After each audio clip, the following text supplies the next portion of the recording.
closing costs? I'm Izzy with the Graham team. By this point, you're almost to the finish line, and as closing day nears, it's time to shift gears and think about the costs associated with it. So, closing is defined as the point in time when the title of the property is transferred from the seller to the buyer. At that time, a variety of closing costs or lender and third-party fees are paid. Closing costs can be incurred by either the buyer or the seller. These fees typically range from 1.5 to 3% of the purchase price of their home in closing fees and do not include your down payment. Before submitting an offer, you should talk to your real estate advisor to see how closing costs are outlined in the purchase and sale agreement. You will understand what you will be responsible for on closing day, what the anticipated closing fees are, and who's responsible for paying what portions. Your home loan provider is required under federal law to provide you an estimate within 3 days of a completed loan application. This estimate includes loan fees the lender will charge, and they will also provide an estimate for title or escrow. 3 days before signing your loan paperwork, the lender will issue the final fees called a closing disclosure.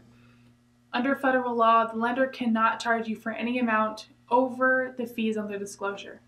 So if they make a mistake, then they can't charge you. About the same time, escrow will provide their estimated settlement statement, which they have coordinated with the purchase agreement terms, the lender fees, and will include title or escrow fees and prorated costs. So what type of fees can you expect? Lender closing costs will cover recurring, which is ongoing expenses, and non-recurring, which is one-time fees that are part of your transaction. Recurring closing costs are placed in an escrow account that is managed and administered by a third party. In Nevada, this is normally your property taxes and homeowners insurance. The lenders pre-collect through the year and then make the payments when they are due on your behalf. Non-recurring closing costs are appraisal fees, lenders' loan origination, and doc prep fees. Escrow and title costs will be shared as indicated in the purchase and sale agreement. And this includes the escrow settlement fees, title insurance, recording fees, mobile notary, and inspection fee.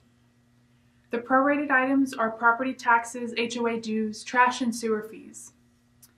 The buyer reimburses the seller at close for any fees the seller paid that covers past the close of escrow. If there is a charge paid in the arrears, such as trash and sewer, the seller will pay for the time they own the property, and the buyer will pay the amount due for the time they own the property.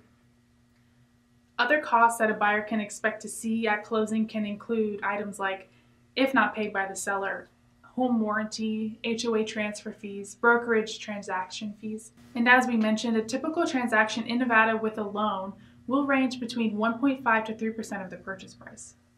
There are many options to help reduce the out-of-pocket expenses to a buyer.